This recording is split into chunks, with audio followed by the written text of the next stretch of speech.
नमस्कार। India speaks daily में आपका स्वागत है। इंडिया स्पीक्स डेली अर्थात no left no right only Sanatan voice पर मैं हूं संदीप देव। और पिछले कुछ दिनों से सनातन पर ही चर्चा चल रही है। भविष्य पुराण और भविष्य मालिका पर आप लगातार इंडिया स्पीक्स पर चर्चा देख रहे हैं और ये चर्चा पाठकों के अनुरोध पे हो रहा है, क्योंकि भविष्य पुराण को लेकर बहुत सारा कंफ्यूजन है लोगों में। इसलिए मैंने सबसे पहले काफी नाथ मिश्र जी द्वारा लिखित भविष्य पुराण का एक भूमिका रखी थी सामने। उसके बाद मैंने जो है फलित जोशी के जो ज्ञाता हैं सुशील जी, उनको मैं लेकर आया था।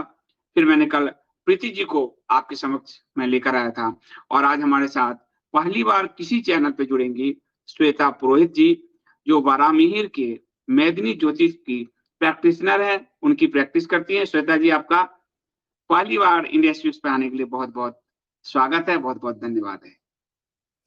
नमस्ते संदीप जी और आईएसडी के सभी दर्शकों को मेरा प्रणाम। तो अब तक आप हमेशा आईएसडी की एक दर्शक रही हैं, आज आप एक आईएसडी की एक अतिथि हैं, तो इस अतिथि के रूप में आपका बहुत बहुत स्वागत है। आपके मैं लेख तो इंडिया स्पीक्स पे छपता रहता है और लेख मैं देख रहा था और भविष्य मालिका को लेकर आपके भी बड़े जो है बड़े कौतूहल वाले जो है प्रेडिक्शंस हैं। तो मैं पहले जानना चाहूंगा कि, और आज श्वेता जी थोड़ा सा शॉर्ट में बताएंगी और आगे इस पे एक विस्तृत चर्चा हम किसी दिन करेंगे, क्योंकि श्वेता जी अभी ऑफिस से निकल के तुरंत आई हैं। तो भविष्य मालिका को लेकर आप क्या समझ रही हैं? ये क्या हो रहा है? एकाएक भविष्य मालिका की चर्चा आरंभ हो गई है। संदीप जी, भविष्य मालिका, ये बहुत अच्छा प्रश्न पूछा आपने। भविष्य मालिका के बारे में मैं भी पिछले वर्ष से सुन रही हूँ और एक साइलेंट ऑब्जर्वर होते हुए मैं जो उसमें घटनाएं बताई जाती हैं उनको मैं ज्योतिषीय आंकलन से देखती हूँ। जैसे एक भविष्य मालिका के वेता ने बताया था कि मोदी जी के माता जी का देहांत होगा जिस समय, और कुछ हफ्ते पहले बताया था और वो हुआ। और उस चीज़ को मैंने फिर जब ये घटना घटित हो गई तो मैंने फिर जाकर के देखा तो वो एक्चुअली वैसा दिख रहा था। तो ऐसी-ऐसी भविष्यवाणियाँ मैंने सत्य स्थापित होते हुए देखी हैं उसकी। अम, इसके साथ ही मुझे लगता है कि इसमें काफ़ी तथ्य हैं। जैसे जो उसमें कल्कि देव के जन्म की जो तिथि दी हुई है, जो 2003 की दी हुई है, जहाँ तक कि मुझे याद है मई 2003 की। 4 मई आपने आप ही का पोस्ट है मेरे जी, पास, 4 मई 2003। जी। तो ये उस दिन की तिथि और जाजपुर, उड़ीसा और जो उनके जन्म का समय है लगभग 5:30 बजे के आसपास का, ये सब कुछ जब मैंने अपने कुंडली के सॉफ्टवेयर में डाला तो मैं चकित रह गई जो कुंडली निकली। क्योंकि वो जो कुंडली थी उसमें वाक़ई में 5 ग्रह उच्च के थे, जैसे प्रभु श्री राम के कुंडली में उच्च के ग्रह हैं। तो और ऐसा हम जानते हैं कि ऐसे संयोग बहुत लाखों करोड़ों वर्ष में कभी-कभी आते हैं और ये किसी साधारण मनुष्य की कुंडली नहीं लगती। तो और मुझे ये 2003 में, मैं तो एक एस्ट्रो रिसर्चर मानती हूँ अपने आप को, मैं ज्योतिषी हूँ नहीं, मैं बस शौक से एस्ट्रोलॉजी करती थी अभी तक।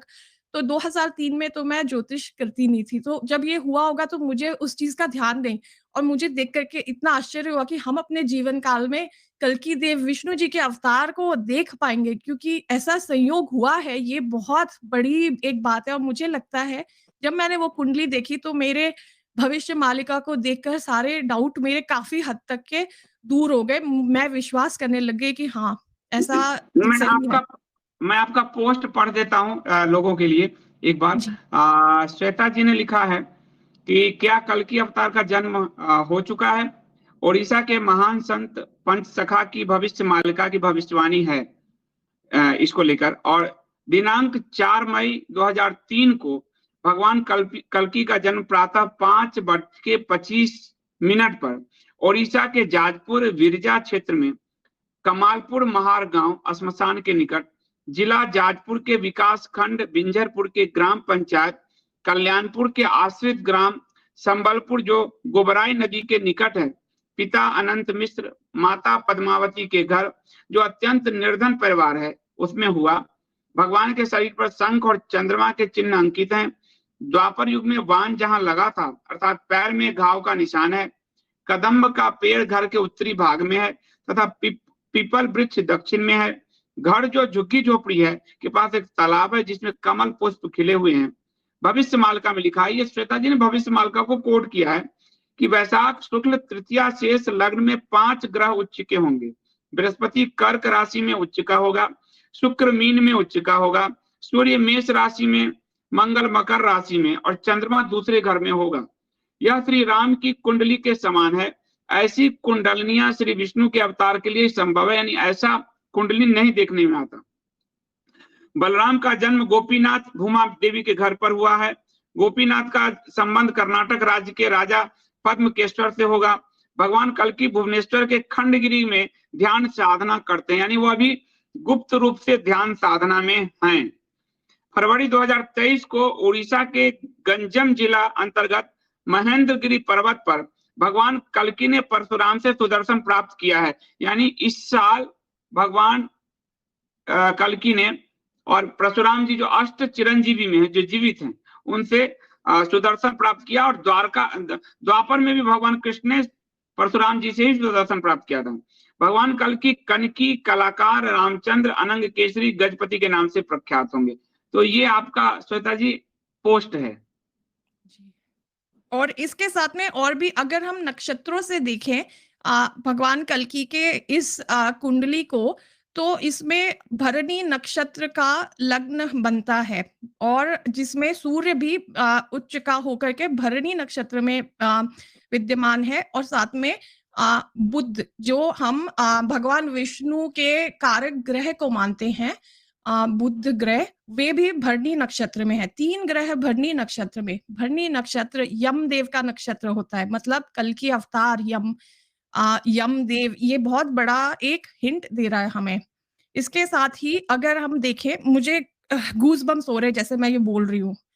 और इसके साथ ही हम देखें तो श्रवण नक्षत्र में मंगल रहेंगे और पुष्य नक्षत्र में गुरु, शुक्र रेवती नक्षत्र में। रेवती नक्षत्र को हम माता लक्ष्मी से जोड़कर देखते हैं, तो उनके साथ साथ में कहीं पे माता लक्ष्मी का भी जन्म हुआ है। ये भी मुझे इसको देख करके लग रहा है। तो ये बहुत ही एक चमत्कारिक कुंडली है।